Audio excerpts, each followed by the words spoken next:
Mkuu wa kanisa na askofu wa KKKT Dayosisi ya Mashariki na Pwani, Dr. Alex Gehaz Malasusa ameweka wakfu jengo jipya la ibada ya usharika wa Pugu Kajungeni ambalo bado linajengwa likitarajiwa kuchukua washarika zaidi ya 1200 litakapokamilika. Askofu wa KKKT Dayosisi ya Kaskazini, Dr. Frederick Shaw amewataka Wakristo kutokuwa na manunguniko pale wanapoitwa kufanya kazi ya Bwana. Askofu wa KKKT Dayosisi ya Mwanga, Dr. Daniel Mono amesema ni wajibu wa viongozi wa serikali, kanisa na jamii kukaa na kuzungumza na vijana ili kufahamu changamoto na mahitaji yao na kuyafanyia kazi badala ya kuwafokea na kuwatupia lawama. Na waombolezaji nchini Irani wameendelea kujitokeza kwa wingi mjini Teherani kwa siku ya pili mfululizo katika kutoa heshima za mwisho kwa aliyekuwa kiongozi wa juu zaidi nchini humo, Ayatollah Al Khamenei. Habari za wakati huu mtazamaji, karibu katika Upendo TV Habari. Jina langu ni Rose Palanjo, nitakusomea habari za kitaifa na hapo baadaye habari kutoka mataifa mbalimbali, na kisha mamlaka ya hali ya hewa Tanzania TMA watakuletea utabiri wa hali ya hewa kwa saa 24 zijazo. Tuanze na habari za kitaifa tukianzia hapa jijini Dar es Salaam. Mkuu wa kanisa na askofu wa KKKT Dayosisi ya Mashariki na Pwani, Dr. Alex Gehaz Malasusa ameweka wakfu jengo jipya la ibada la usharika wa Pugu Kajungeni ambalo bado linajengwa na linatarajiwa kuchukua washarika zaidi ya 1200 litakapokamilika. Akizungumza wakati wa ibada hiyo, Askofu Dr. Malasusa amewasihi Wakristo kumtazama Mungu wanapopitia changamoto kwa kuwaambia kuwa wanatakiwa kurudi Yerusalemu ili kukutana na mibaraka yao. Yaani anamchukua Yesu kama vile koti, kama jacket, kama vile mwamvuli. Akishatoka hapa na uacha getini. Sasa utamfahamu sura ya pili kule. Mwimba Zaburi anasema la hasha.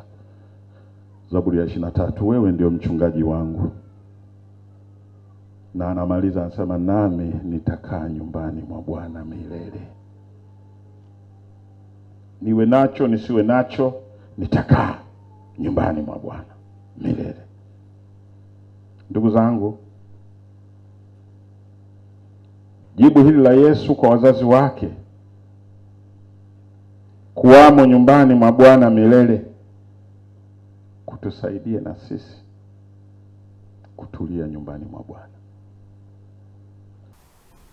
Akizungumzia siku ya vijana, Askofu Dr. Malasusa amewasihi vijana kumshika Yesu Kristo na kutenda mema, huku akiwataka vijana kuwa na kiu ya kujifunza neno la Mungu bila kuchoka. Tuhakikishe kila mtu anajitafakari mwenyewe. Yesu yupo katika safari. Ndani ya familia wengine walianza na Yesu, sasa Yesu hayupo. Walishamwacha Yerusalemu. Vijana, mlianza vizuri sana na Yesu. Rudini. Bado yupo pale Yerusalemu. Na Yerusalemu naisema sio ile ya kijiografia kule Israeli, bali pale patakatifu pa watakatifu. Yupo na anakusubiri wewe. Tena anasema tena yuko nje, yani yuko karibu na moyo wako. Anagonga. Yule atakayefungua, yeye yuko tayari kuingia na kukaa ndani yake. Za kuomba kibali cha ujenzi serikalini zilifanyika, ambapo serikali walitoa kibali mwezi wa Septemba 2024. Baada ya kufanyia kazi marekebisho ya mchoro huo uliopendekezwa na kamati ya majenzi ya DMP mwezi Februari 2025 mwaka jana, usharika ulipata kibali rasmi kutoka DMP kuanza ujenzi wa jengo jipya la ibada. Mnamo tarehe 8 Juni 2025, ujenzi huo ulizinduliwa na mkuu wa jimbo la Kusini Magharibi, Mchungaji Goodlove Chaguliro, kwa sala na maombi yaliyofanyika katika eneo hili la ujenzi. Ujenzi huu unatumia mfumo wa ujenzi kwa kadiri ya fedha zinavyopatikana, yani force account, kwa usimamizi wa karibu wa mhandisi Michael Mgarura, ambapo mpaka hatua hii ujenzi umegharimu shilingi milioni 472.5. Huko mkoani Kilimanjaro, askofu wa KKKT Dayosisi ya Kaskazini, Dr. Frederick Shaw amewataka Wakristo kutokuwa na manung'uniko pale wanapoitwa kufanya kazi ya Bwana. Tuungane na mwanahabari wetu Rehema Abraham kwa habari zaidi. Askofu Dr. Shaw amesema hayo wakati akihubiri kwenye ibada ya harambee ya kuchangia ujenzi wa nyumba ya watumishi, ibada iliyoambatana na uwekaji wa jiwe la msingi kwenye nyumba hiyo ya watumishi iliyofanyika katika usharika wa Masia Mshiri, jimbo la Kilimanjaro Mashariki, wilaya ya Moshi, mkoani Kilimanjaro. Amesema kuwa Wakristo wanapaswa kufanya kazi ya Mungu kwa furaha na kutoa kwa kadri ya kile walichonacho na si kile wasichonacho. Amesema kuwa Wakristo wanapaswa kufanya kazi ya Mungu kwa furaha na kutoa kwa kadri ya kile walichonacho na si kile wasichonacho, akisema Mungu hahitaji mtu kutoa kile ambacho hana, bali anataka utoaji wa kile alichonacho, akitambua kuwa kujitolea ni kama kupanda mbegu itakayoleta baraka maishani mwao. Ukaione ibada ya leo na kilichotuweka hapa leo pamoja na kumwabudu Mungu kwa hii kazi njema iliyoko, kwamba ni fursa Mungu amekupa na ndio mchana wako, anakuambia mtumikie kwa furaha. Neno la mwisho ni hili, unaweza kusema nikitumika, nikitoa kile kidogo nilichonacho. Biblia inatuambia vizuri tu, Mungu katika jambo la kumtumikia hajadai umpe kile ambacho huna. Unaelewa? Sio kile ambacho huna. Mungu anajua, si amekupa, anajua. Ndio maana Mtume Paulo akasema, lakini sasa timizeni kule kutenda nako, ili kama vile mlivyokuwa tayari kutaka, vivyo hivyo mkawe tayari na kutimiza kwa kadri ya mlivyo navyo. Kwa upande wake, Waziri wa Elimu, Sayansi na Teknolojia Profesa Adolf Mkenda, ambaye alikuwa katika ibada hiyo, amewasihi Wakristo kusimama kwa umoja, kwa ushirikiano na uaminifu, na kusema ndio vitakavyofanikisha kukamilisha ujenzi wa nyumba hiyo ya watumishi. Kwa hiyo tutapambana tumalize hilo jengo, tutasaidiana, na naombeni wote mfikirie anayetuongoza, mwenyekiti wa hapa anavyojitolea. Mimi alipotoka Doha, amepanda ndege, amefika saa 9 Jumamosi. Kesho yake asubuhi tuko naye Morogoro. Ndio maana unamuona mtu kama Freeman Tarimo, huyu ametoka Rombo sasa hivi. Na alitoka Dar es Salaam kwa ajili yako. Na anatoka Rombo. Amekuja kwa sababu yako. Profesa Mtui, na tutawashika na kuwakumbusha watu wengine huko kwamba Profesa Mtui ndiye anasimamia hili kanisa. Lakini narudia tena kuwashukuru na kuwapongeza, kwa sababu hamkuja kufanya harambee tu, mmeenda kuonyesha kwamba jengo tayari limeanza kusimama. Sasa mimi nilijua kwamba baba askofu taenda pale ndio jengo linapigwa, na tumeona wameshapanda, inaenda vizuri, mwelekeo ni mzuri sana, matumaini makubwa sana, na uhakika hii kazi tutaimaliza.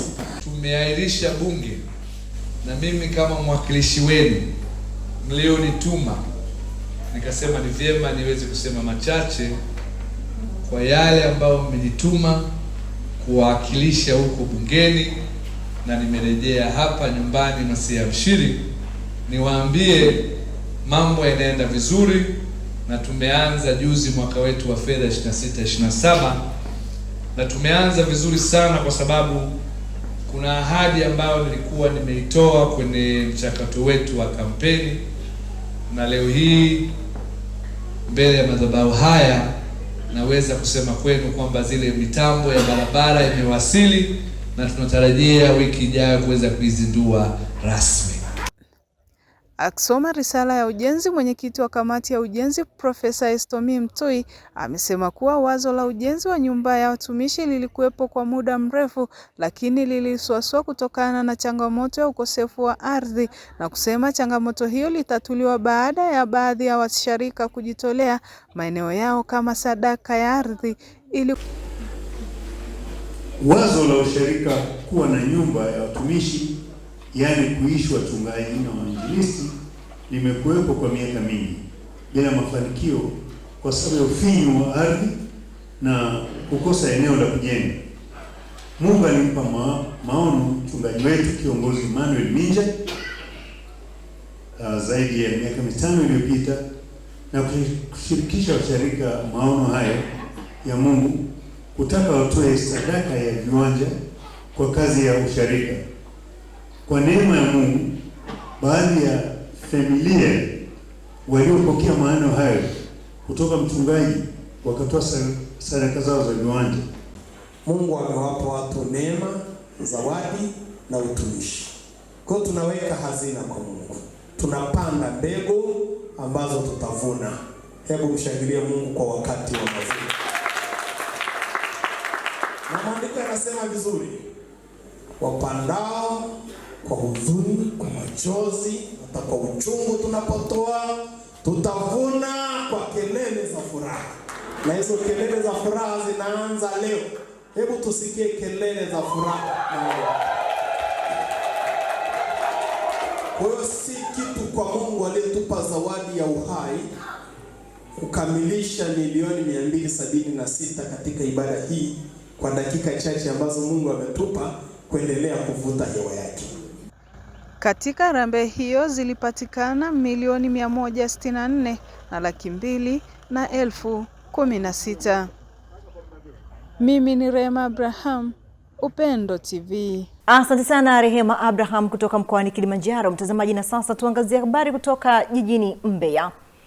Askofu wa kanisa la Kiinjili la Kilutheri Tanzania Dayosisi ya Konde Dr. Geoffrey Mwakihaba amewataka wanaume na wanawake kushirikiana katika utumishi wa Mungu. Taarifa ya Erasto Kikwala inafafanua zaidi.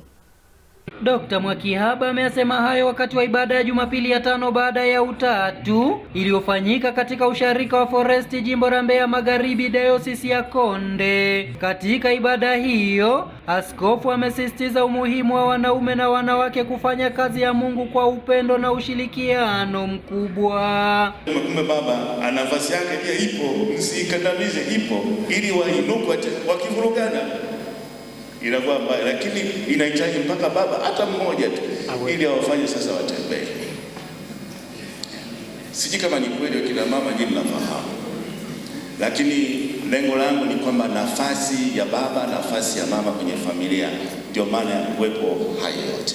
Akihubiri wakati wa ibada hiyo, mchungaji kiongozi wa usharika wa Moshi mjini Mchungaji James Nkia amesema kuwa baba na mama ndio wenye jukumu kuu la kujenga msingi wa maisha bora ya watoto yatakayompendeza Mungu, huku mchungaji wa usharika wa Foresti ya Kwanza Mchungaji Benedicto Mwaijande akiwasihi Wakristo kuthamini malezi ya watoto na kuimarisha mahusiano ya kifamilia ili kujenga kanisa imara. Kwa maisha ya mwanadamu yanategemea msingi wa malezi aliyoyapata wakati wa utoto na makuzi ya ujanani. Ninyi wote mlioko hapa kwa sababu mlijengewa msingi wa kuabudu. Vinginevyo msingekuwa hapa, mngekuwa mahali pengine. Kwa hiyo ninyi ni ushuhuda wa msingi mzuri uliowekwa katika maisha yenu. Msingi huu ukikosewa, matokeo yake ni vurugu za maisha kama zinavyoonekana sasa katika nyanja mbalimbali. Kanisa tunalolizungumza ni kanisa linaloanzia toka nyumbani. Sio kanisa tu hapa tunapokusanyika kwenye ibada. Kanisa linaanzia nyumbani. Kila Mkristo yeyote kwenye familia yake ni kanisa. Familia yoyote inayomjua Yesu ni kanisa. Kwa hiyo ni vizuri sana kuanzia kule nyumbani kutengeneza mazingira mazuri ya kulea watoto wetu, ya kulea vijana wetu. Familia zikiharibika, hata watoto wameharibika. Familia zisipoeleweka, hata uzao mzima haueleweki. Akitoa salamu za idara ya wanaume kutoka Dayosisi ya Kaskazini Moshi, katibu wa idara ya wanaume Bwana Jonathan Shayo amewapongeza washarika hao na kuwataka wanaume kujitoa kikamilifu katika utumishi. Tumekuja Dayosisi ya Konde tukiwa na mioyo ya kujifunza na kushirikiana. Tunaamini kwamba Mungu anatenda mambo makubwa katika dayosisi hii.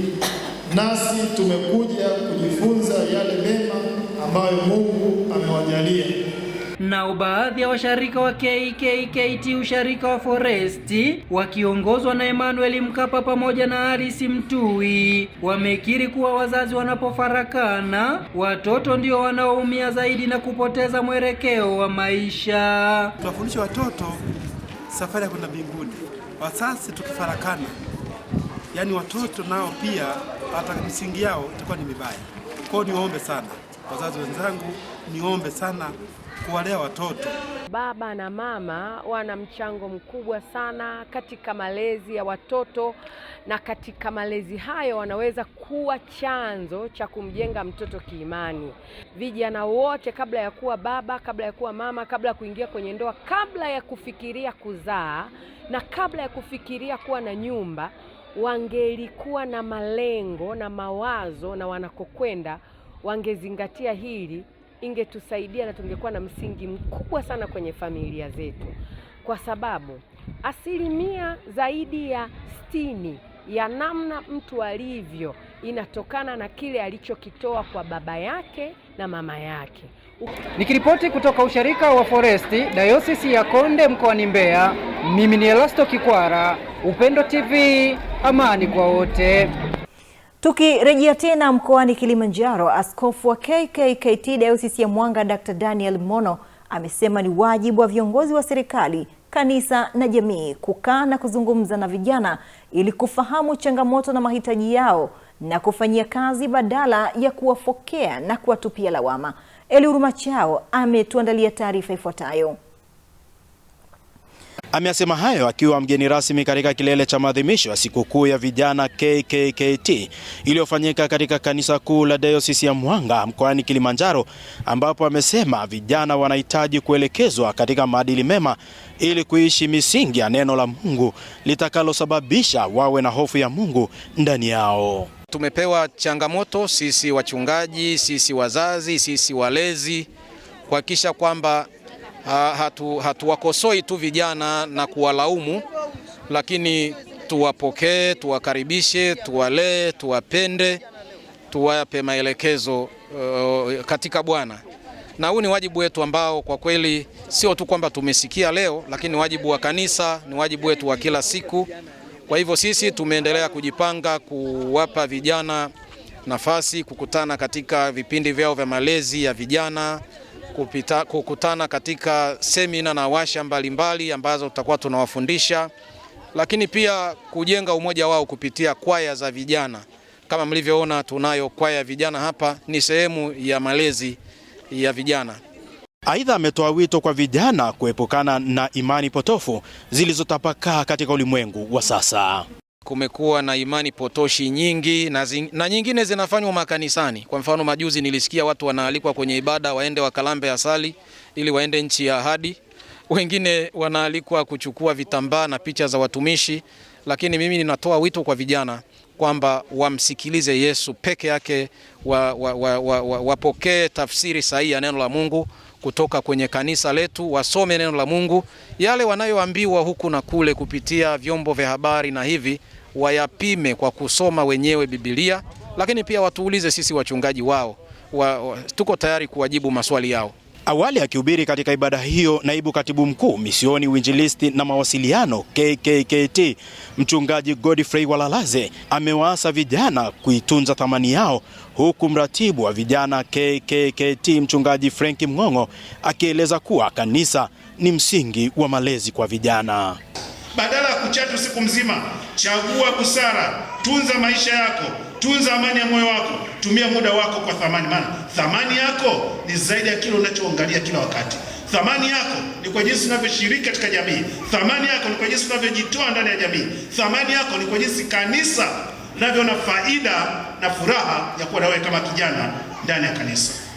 Ukimuita Yesu ukiwa na bidii, yeye anayejenga nyumba atajenga maisha yako, atajenga njia yako, atakufanikisha katika njia unayoiendea kila wakati. Kuna mambo mengi vijana wanayaona kwa watu waliowatangulia. Kwa hiyo tunatamani Mungu aturudishe kwenye mstari.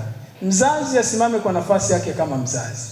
Hata kama hana mtoto, hata kama hana mtu anayekaa naye nyumbani, lakini maadili yake yaweze kumfundisha kijana ili awe na maadili katika jamii. lakini maombi yetu kwamba kanisa zima lipokee hilo, kwamba iwepo kila mwezi ibada ambayo itakuwa inaongozwa au inaratibiwa na vijana ili kuongeza nguvu ya ushiriki wa vijana kwenye masuala ya kanisa. Mwenyekiti wa vijana KKKT Anania Nondole ameeleza malengo ya idara hiyo kwa siku zijazo, huku mwenyekiti wa idara hiyo Dayosisi ya Mwanga Joseph Mrutu na Joyce Kangero wakitoa wito kwa vijana kumtumikia Mungu kwa bidii na kuitumia mitandao ya kijamii kwa ajili ya kujiongezea maarifa. Malengo yetu kwa miaka ya mbeleni ni kuwa na maadhimisho makubwa zaidi, ambapo tunaweza kuwa na ushirikiano wa dayosisi nyingi kwa wakati mmoja. Kwa hiyo tunaendelea kuweka mipango sawa ili adhimisho la kilele kwa kweli liwe na tija na tuwe na vijana wengi na uwakilishi katika dayosisi zote za kanisa letu la Kiinjili la Kilutheri Tanzania. Mkazo wa mwaka huu ni kwamba kanisa ni msingi wa malezi bora, tukitambua kwamba vijana wanakabiliwa na changamoto mbalimbali, lakini pia suala la maadili limekuwa ni changamoto kubwa sana. Lakini katikati ya taharuki hizo zote, bado kanisa ni msingi wa malezi bora. Mimi naamini tukimfahamu Mungu, haya mengine tutazidishiwa, lakini zaidi pia kufanya kazi kwa bidii. Hata Biblia imetuambia sifanya kazi basi na asile. Basi vijana pia wafanye kazi kwa bidii kuhakikisha kwamba ni njia moja hapo. Maana hata kufanya kazi ni kumtumikia Mungu. Kwa hiyo vijana wafanye kazi kwa bidii, lakini pia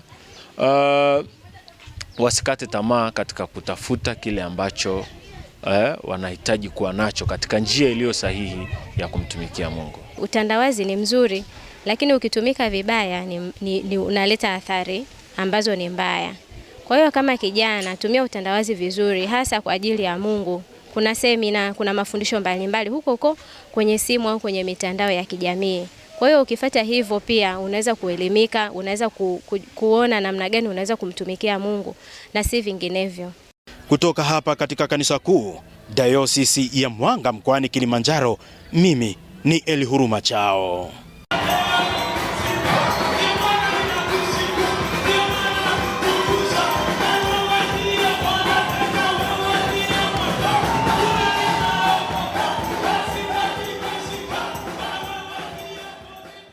Mtazamaji, na sasa tuangazie habari kutoka jijini Dodoma. Mchungaji kiongozi wa KKKT Dayosisi ya Dodoma jimbo la makao makuu Sharika wa Galilaya Jacob Ngiliule amesema kuwa vijana wengi wanashindwa kufikia malengo yaliyowekwa na Mungu ndani yao kutokana na wao kuishi maisha ya kuiga, kutofanya kazi, pamoja na tamaa ya kutaka vitu kwa haraka na kupelekea wengi wao kupotea. Ikiwa leo ni kilele cha sikukuu ya vijana wa kanisa la KKKT, mchungaji Ngiliule anatoa kauli hiyo kwenye ibada ya sikukuu hiyo ya vijana wa Usharika wa Galilaya, ambapo anawaasa kufanya kazi kwa bidii na kutumia vipawa walivyonavyo ili Mungu aweze kuwainua na kutimiza ndoto zao. Tunashindwa kufikia yale malengo ambayo Mungu ameyaweka ndani yetu kwa sababu ya maisha tunayoishi. Tunaishi kwa kutegemea akili zetu, kwa kutegemea nguvu zetu, kwa kutegemea uwezo wetu ambao hautuwezeshi kufikia yale malengo ambayo Mungu ameyakusudia tuweze kuyafikia. Niombe sana watu wa Mungu. Waigizaji wameigiza vizuri sana. Wameigiza uhalisia wa maisha yaliyopo sasa hivi. Wameigiza uhalisia wa mazingira na nyakati tulizo nazo. Watu wengi sana, vijana wengi wanapenda kuwa na maisha mazuri lakini hawataki kufanya kazi. Wanapenda kuwa na maisha mazuri, hawako tayari kufanya kazi. Na huu ni ukweli usiopingika. Na sisi ninaomba sana tuonyeshe vipawa vyetu, vitumike katika madhabahu ya Bwana. Wengi tumeficha vipawa ambavyo Mungu ameviweka ndani yetu. Halafu tumejenga dhana ya kwamba hatuwezi. Kwa hiyo kila kitu anachoambiwa sasa, mimi hiki siwezi. Wycliffe Kajage ni kijana ambaye amehubiri katika ibada hiyo. Anawasihi vijana wenzake kuwatii watu wanaowazidi umri kutokana na wengi wao kuwa na kiburi nyakati hizi. Sasa Mungu ameagiza tutii wazee. Mungu hakumaanisha sana wazee kama watu ambao umri umeenda. Nafikiri Mungu yeye alikuwa anamaanisha watu ambao wametuzidi, watu waliotuzidi kiumri, watu waliotuzidi kimaendeleo na watu waliotuzidi kwenye mambo mbalimbali ikiwemo maarifa. Vijana wengi tumekuwa na kiburi, na ndio maana sidhani kama ni vijana wa sasa. Mara nyingi unasikia watu wazima wanasema vijana wa 2000 sasa hivi wamebadilika. Ni kuombe wewe kama kijana, ikiwa ni moja ya agizo la kimungu, kila sehemu tutakayokuwa kwenye maisha yetu ya kila siku tuzingatie utii. Utii kwenye maisha ya kikanisa, lakini kwenye utii kwenye maisha yaliyopo nje ya kanisa, nikimaanisha makazini, kwenye familia na kwenye maisha yetu ya kila siku. Je, ni nini wito kwa wazazi juu ya kuwalea vijana wao? Wazazi, mkiwa mnatulea sisi vijana, hata vijana wa baadaye, mhakikishe mnaangalia hata miaka 50 mbele. Usiangalie miaka 5 hivi. Mtoto anachotaka wewe unampatia. Labda umetoweka ghafla. Hivi unahisi huyo mtoto ataishije? Flora Karia ni mwenyekiti wa vijana usharika wa Galilaya. Wanatoa maoni yao kwa kanisa na vijana wenzao, hasa kufanya kazi kwa bidii na kushirikishwa fursa za kanisa. Tumeagizwa tusikate tamaa katika mambo yote tunayoyafanya. Tujitahidi sana katika kufanya kazi, tuwe na bidii, tuwe wanyenyekevu tunapokuwa maofisini, kwenye taasisi, ili tuwe product nzuri kwenye jamii, kwenye serikali, lakini tunapoishi pia. Amen. Nipende kumshukuru Mwenyezi Mungu juu ya siku hii ya leo ya sikukuu ya vijana, na pia ombi langu juu ya kanisa ni pale endapo kuna fursa inajitokeza ndani ya kanisa. Kuna vijana baadhi humo wanakuwa na talenti ya hizo fursa kama uongozi, fani mbalimbali, ujenzi, pia hata swala la kushona. Mbali na hayo, vijana wanahimizwa kuwasilisha taarifa zao usharikani ili kukitokea fursa mbalimbali waweze kusaidika kwa haraka.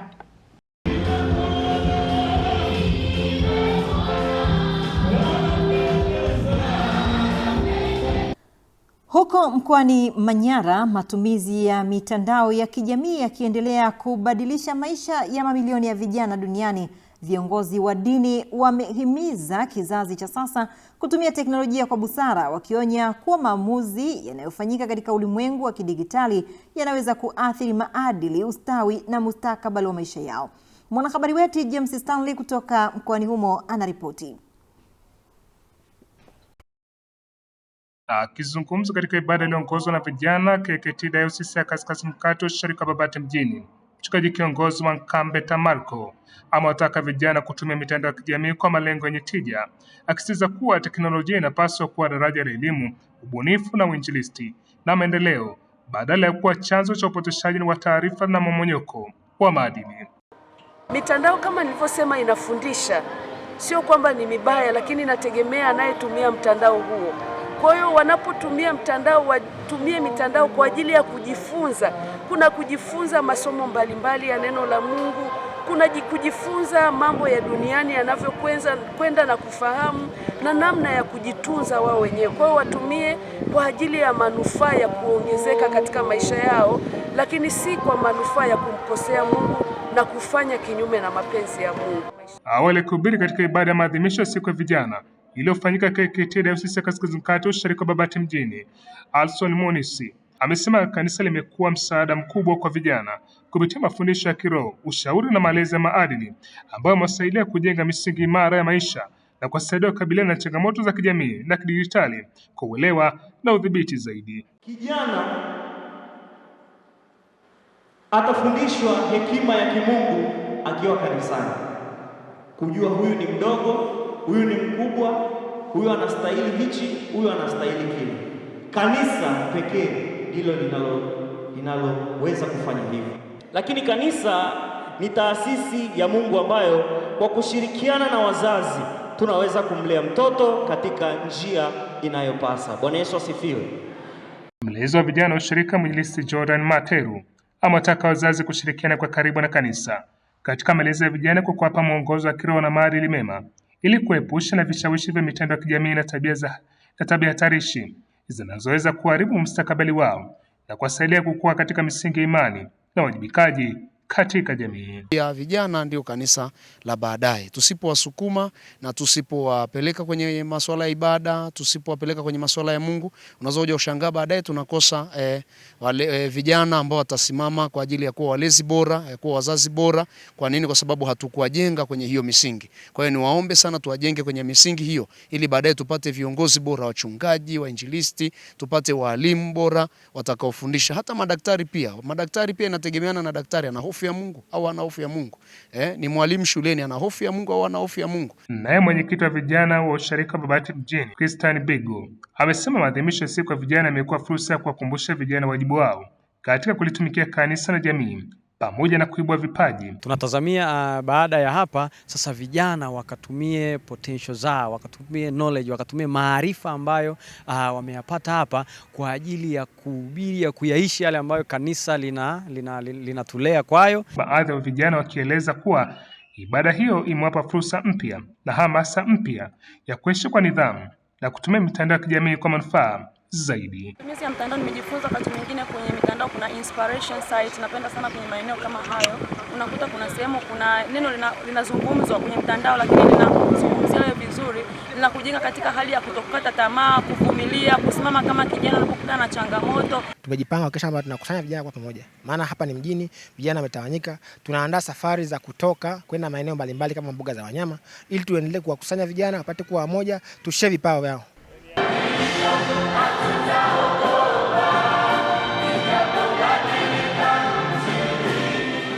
Kutoka mkoani Manyara, mimi ni James Stanley, Upendo TV, amani kwa wote. Mtazamaji, na sasa tuangazie habari kutoka jijini Tanga. Rais wa Zanzibar na mwenyekiti wa Baraza la Mapinduzi Dr. Hussein Ali Mwinyi amewahimiza wazazi kuendelea kusimamia malezi ya vijana katika misingi ya imani na uchamungu ili kuandaa jamii yenye hofu ya Mungu na raia wema nchini. Rais Dr. Mwinyi ameyasema hayo leo katika sherehe za Maulidi ya kuzaliwa kwa Mtume Muhammad yaliyofanyika Lushoto mkoani Tanga. Rais Dr. Mwinyi amesema ni wajibu wa jamii kuimarisha malezi ya vijana kuanzia ngazi ya familia sambamba na kuendeleza ushirikiano wa pamoja katika kusimamia malezi bora, kwa kuwa malezi ni jukumu la pamoja na matokeo yake huigusa jamii nzima. Aidha, amewahimiza waumini wa dini ya Kiislamu na wananchi kwa ujumla kuendelea kumwomba Mungu adumishe amani, umoja na mshikamano ili kuwawezesha wananchi kushiriki kikamilifu katika utekelezaji wa mipango ya maendeleo kwa faida ya kizazi cha sasa na vizazi vijavyo.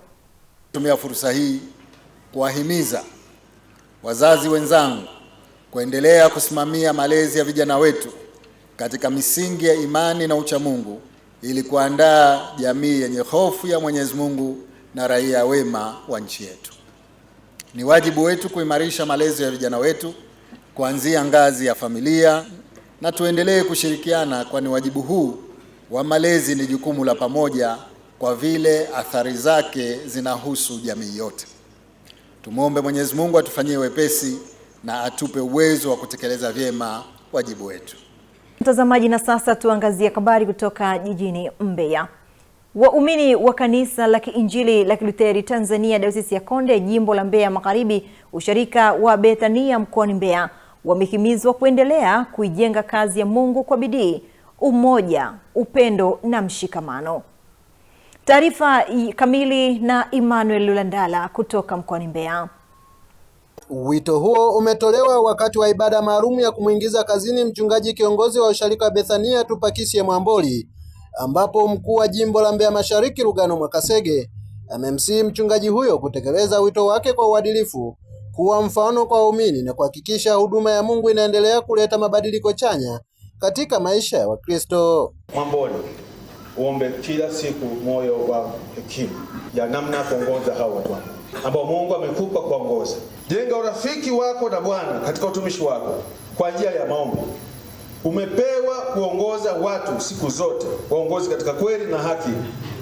Jua kuwa umeaminiwa na Mungu kupitia kanisa la Kiinjili la Tanzania Dayosisi ya Konde. Usiogope. Fanya kazi ya Mungu ya kuwa mhubiri wa Injili muda wote wa maisha yako. Fanya kazi kungali mchana. Mungu akutie nguvu na kukuimarisha. Mungu akusaidie. Watu hawa wahubiri neno la Mungu. Watu hawa onya. watu hawa wakemee panapostahili kukemewa, ili kusudi watembee katika njia ya Mungu. Mungu alishakutuma hapa ni kwamba hao watu hapa mwisho wa safari yao waurithi uzima. Narudia tena, mwisho wa safari ya hao watu ni kwamba waurithi uzima, wasishie njiani. Kwa usiogope kitabu cha mtu wala urefu wa mtu, usiogope unene wa mtu wala wembamba wa mtu. Simamia kweli ya Mungu siku zote, ili kusudi Mungu atukuzwe katika usharika wa Bethania. Kwa upande wake, mchungaji aliyeingizwa kazini, mchungaji Atupakisye Mwamboli, ameushukuru uongozi wa kanisa kwa imani walioionyesha kwake, huku akiahidi kushirikiana na viongozi pamoja na waumini katika kuendeleza kazi ya Mungu. Nimepata nafasi ya kuwekwa kazini na majimbo wawili. Yaani mpaka nimejiuliza mimi ni nani nimepata baraka hii. Hakika Mungu awabariki sana. Sadaka ya muda wenu kuja kufika hapa isipotee bure. Mungu awabariki sana kwenye vyanzo vyenu vya mapato, lakini kama Mungu alivyowatunza wakati wa salama, mkono wa Bwana uwe juu yenu hata mtakaporejea malangoni menu. Mungu awabariki sana. Asanteni sana. Kwa upande wao, baadhi ya Wakristo wa usharika huo wamesema kuingizwa kazini kwa mchungaji huyo ni mwanzo wa hatua nyingine ya ukuaji wa kiroho katika kanisa hilo, huku wakiahidi kuendelea kumuombea na kushirikiana naye ili huduma iweze kuzaa matunda yenye kuleta utukufu kwa Mungu. Mategemeo yetu sisi washirika tunahitaji tujenge umoja, tushirikiane kwa pamoja, tuendelee kufanya mambo makubwa katika usharika wetu wa Bethania. Tunahitaji kufanya mambo mbalimbali makubwa zaidi hayo tunayoyafanya katika usharika wetu wa Bethania. Na siku hii ikiwa ni ya kipekee, tumeipokea kwa moyo na shangwe kubwa, nasi tuko tayari kutumika kwa Bwana. Na kama maandiko yanavyosema kwamba tukitegemeza maisha ya watumishi, tunaugusa uso wa Mungu na mboni ya Mungu inakuwa upande wetu, tunazihitaji hizo baraka ziende pamoja nasi. Tunachokiomba kikubwa ni ushirikiano mzuri, umoja na kuendelea kumwombea mchungaji wetu adumu katika pendo letu kwa Yesu Kristo Bwana wetu. Tukio la leo kwa kweli kwa ujumla tumefurahi sana kwa tendo kubwa ambalo limeendelea kufanyika mahali hapa. Na mategemeo yetu makubwa, tunaomba ushirikiano mkubwa kati ya washarika pamoja na mchungaji wetu. Na mimi kama Mkristo natamani kushirikiana vizuri na mchungaji. Tutaendelea kumwombea ili utumishi Mungu aliyomwekea ndani yake kutumikia ushirika huu Mungu amwezeshe.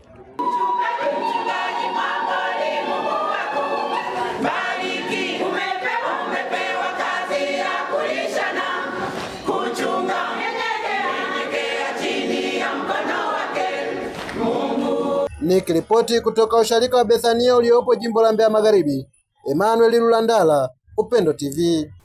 Asante sana Emmanuel Lulandala kutoka jijini Mbeya. Na sasa turejee tena jijini Dar es Salaam. Tanzania inaendelea na maandalizi kuelekea kuanza matumizi ya nishati ya nyuklia kuzalisha umeme kwa kufuata hatua mbalimbali zilizoainishwa na wakala wa kimataifa wa nishati ya atomic IAEA. Kwa mujibu wa mwongozo wa IAEA, nchi inapaswa kutekeleza vipengele 19 katika awamu 3 kabla ya kuanza rasmi kuzalisha umeme wa nyuklia. Akizungumza na waandishi wa habari leo katika maonesho ya 50 ya biashara kimataifa ya Dar es Salaam maarufu kama Sabasaba, mkurugenzi mkuu wa Tume ya Nguvu za Atomiki Tanzania, Profesa Najat Mohamed, amesema mchakato huo unazingatia viwango vyote vya kimataifa vya usalama. Umeme huu unatokana na nyuklia. Ni umeme kama huu ambao tunaotumia majumbani, isipokuwa chanzo chake tu. Badala ya kuwa tunatumia chanzo cha maji yanayotiririka, hapa tunatumia nguvu inayotokana na mpasuko wa nyuklia. Kwa hiyo umeme huu una faida nyingi. Moja ni kwamba kwanza ni wa kuendelea, haukatiki. Ukianza tu kuvuna umeme huu unauvuna siku zote, haukatiki hata dakika moja. Amesisitiza kuwa hatua zote zinazochukuliwa zinalenga kuhakikisha matumizi ya teknolojia ya nyuklia yanakuwa salama kwa wananchi na mazingira. Aidha, Profesa Najat amesema Tanzania bado haijaanza rasmi awamu ya kwanza ya utekelezaji, lakini tayari imekamilisha maandalizi ya awali. Tume ya Nguvu za Atomu hapa Tanzania, ambayo kazi yake ni kudhibiti kwamba tusipate madhara yoyote yanayotokana na sayansi na teknolojia ya nyuklia. Kwa hiyo inspekta wetu atakuwepo, watahakikisha tunafuata viwango vya kimataifa na za kitaifa tulivyojiwekea wenyewe, ili kuhakikisha kwamba umeme huu vyanzo vyake havitoleta madhara yoyote kwa mazingira au kwa binadamu waliozunguka. Kwa hatua tulizofikia mpaka sasa,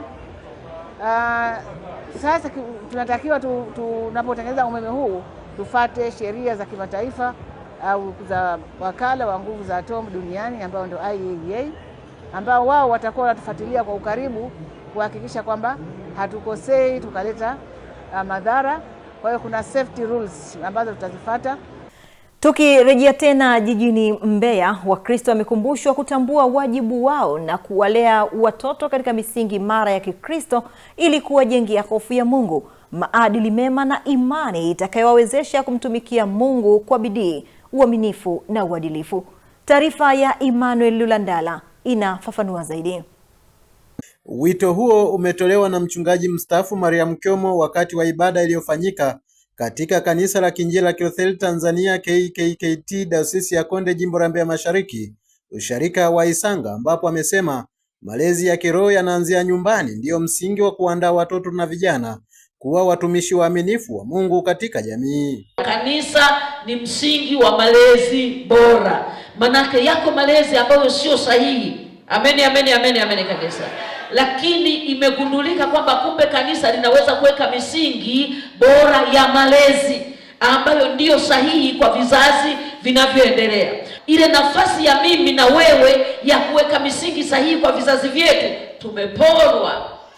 Sisi kama kanisa tunaweza kuweka misingi iliyo bora. Tukisema na sisi tuimbe kwaya ya watoto wa siku hizi, manake tunakwepa wajibu, manake tunakubali kufeli. Nilikuwa naongea kidogo, nilikuwa nasikia watu wanasema maneno fulani. Sina maana ya kuongea hayo yaliyoko huko nje, lakini nataka uone ubaya wa maneno unavyoweza kukiri ukajikuta unajifedhehesha mwenyewe. Mshike mkono jirani yako, mshike mkono, mwambie Mungu wako awe Mungu wa watoto wako. Mtikise mwambie awe Mungu wa wanao. Wasiende vioni wanaanza kusema baba mimi chuoni kule alikuja mtu akatuhubiria, tumeanza kwenda kusali huko. No. Mungu ninayemwabudu awe Mungu wa watoto wangu. Mungu wa watoto wangu. Ndivyo Biblia inavyosema. Lakini pia katika Timotheo anazungumza kitu cha ajabu. Paulo anasema, Timotheo, imani ulionayo ilikuweko kwa bibi yako, ikawako kwa mama yako, na wewe naona unayo. Imani gani? Anasema imani sio na unafiki. Haleluya! Anasema imani sio kuwa na unafiki. Wapendwa, hakuna kitu kibaya kama kuigiza imani. Katika ibada hiyo iliambatana na hafla ya kuwashukuru na kuwaaga wachungaji wanne waliomaliza kipindi chao cha huduma katika usharika wa Isanga, ambao ni Mariam Kyomo, Aubokile Mwapagata, Upendo Kiando na Noah Mwambusi, ambapo mchungaji kiongozi wa usharika huo Fred Mbesa amewashukuru wachungaji hao kwa kujitolea kwao katika kuhubiri Injili, kuhudumia Wakristo na kushiriki katika maendeleo mbalimbali ya usharika huo. Anasema mtu mmoja kwamba ukishahubiri watu wakapita mbele wakaokoka, sidhani wewe ndio kanisani. Ila watu ambao walitanguliza neno ilikuwa linanyosha maji kwenye mmea, alafu wewe unafanya kuhuisha mtu apite na kutangaza kwamba anatokea Kristo. Mimi nimekanyaga mahali ambapo waliokuwa wametangulia walianzisha kuwaaga ama kuwashika mkono wachungaji waliotumikia mahali hapo kupitia usharika wa Isanga. Washirika wote wako ndani ya hao ambao wako katika njia. Waliwapa ridhaa kwa chochote katika usharika huu. Halmashauri ikiamua, mchungaji anatekeleza.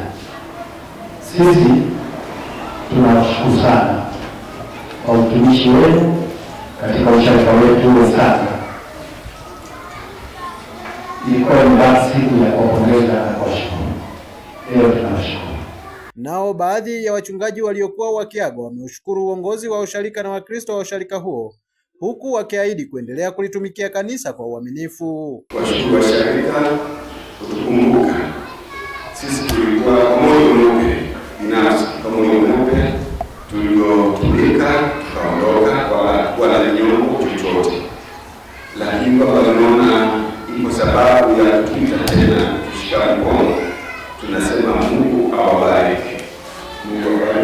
watendaji pamoja na halmashauri yote. Mungu awabariki. Nikisema tunajua maana sina fungu lolote kwa ajili ya usharika. Kwa sisi kuna chochote cha kiondoa kwamba mitanda mbaya, kwa hiyo na kiondoa niliondoka salama ili kwa mazingira kwa sasa msharika hapa chochote. Kwa hiyo tulikuwa na moyo mmoja na ndio tumekuja na moyo mmoja. Nashukuru sana wewe na ofisi yako, lakini kamati zote pamoja na halmashauri iliyosimama hapa mbele. Kama nilivyotangulia kusema mchungaji, na nilisema nikianza mahubiri, haikuwa kesi, hakukuwa na namna yote ya kusema sisi tunadai au tunafikiri kwa nini.